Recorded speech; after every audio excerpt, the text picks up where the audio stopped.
حکیم نے کہا بھینس کے منہ میں پائپ رکھا تھا, اس نے کہا ہاں رکھا تھا.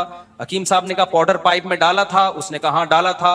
حکیم صاحب نے کہا پھونک ماری تھی, اس نے کہا پہلے بھینس نے پھونک مار دی تھی. پائپ پہ منہ لگایا جیسے ہی میں نے, تو پھونک پہلے کس نے مار دی؟ بھینس نے. تو موشن لگے ہوئے اور انا للہ ہونے کا ٹائم آ چکا ہے. اس سے پتا چلتا ہے بھائی اپنے سے 10 گنا زیادہ پاور سے پنگا لو, ضرور لو, جب اس پنگے سے قوم کو فائدہ, تو پھر آپ شہید ہو جاؤ, مر جاؤ, قوم کو کیا ہوگا؟ فائدہ. لیکن اگر قوم کو فائدہ نہیں ہو رہا, آپ کو شہید ہونے کے علاوہ کخ بھی حاصل نہیں ہو رہا, تو پھر یہ حماقت مت کرو, ورنہ وہی قصہ ہوگا کہ بھینس نے پہلے پھونک لگا دی. سمجھتے ہو کہ نہیں سمجھتے؟ ایک صاحب مجھے کہنے لگے, ایک مولوی صاحب تھے, کہنے لگے میں ابھی فلاں پولیس تھانے والا ایس ایچ او اس کے خلاف ابھی تقریر کرنے لگا ہوں. میں نے کہا نہیں کر, وہ ایسی سزا دے گا نا تجھے. کوئی پولیس والوں کے پاس اتنے اختیارات ہوتے ہیں, کوئی بھی کیس بنا کے ڈال دیا. بہت اچھل رہے تھے, میں یوں کروں گا, میں یوں کروں گا. میں نے کہا میرے بھائی تو جو بھی کرے گا نا وہ تقریر نہیں کرے گا. ٹھیک ہے, تو ممبر پہ تقریر کرے گا اور بگاڑ اس کا کچھ بھی نہیں سکتا ہے, اور وہ تقریر نہیں کرے گا, وہ 2 موبائلیں بھیجے گا اور تمیز سے اٹھا کے آپ کو لاک اپ کر دے گا, اور پھر آپ صفائیاں ہی دیتے رہو گے میں نے یہ کیا, میں نے, اور پھر ہوگا یہ کہ آپ کے سافٹ ویئر اپڈیٹ کر کے آپ کو بھیج دے گا, اور پھر اگلے ہفتہ آپ کا پورا بیان ایس ایچ او کے فضائل پر ہوگا. اور ہوا ایسا لوگوں کے ساتھ, بولے کسی پاورفل کے خلاف, انہوں نے اٹھا کے اس کے سافٹ ویئر اپڈیٹ کیے, اور اپڈیٹ کر کے پورا بیان 180 ڈگری پہ کیا ہو گیا؟ چینج ہو گیا. یا تو پھر اتنا تپڑ ہے کہ پھر اس پہ ڈٹے رہو. تو جب اتنا تپڑ نہیں ہے تو وہ کام کرتے کیوں جو افورڈ نہیں کر سکتے؟ اپنی اوقات میں رہو بھائی. ہاں جہاں ٹائم آیا کہ یار قربانی دینے کا قوم کو فائدہ ہوگا, وہاں پھر پیچھے ہٹنا بزدلی ہے, پھر وہاں کر گزرو, پھر وہاں نہیں ڈرو. اللہ تعالیٰ سمجھنے کی عمل کی توفیق عطا فرمائے.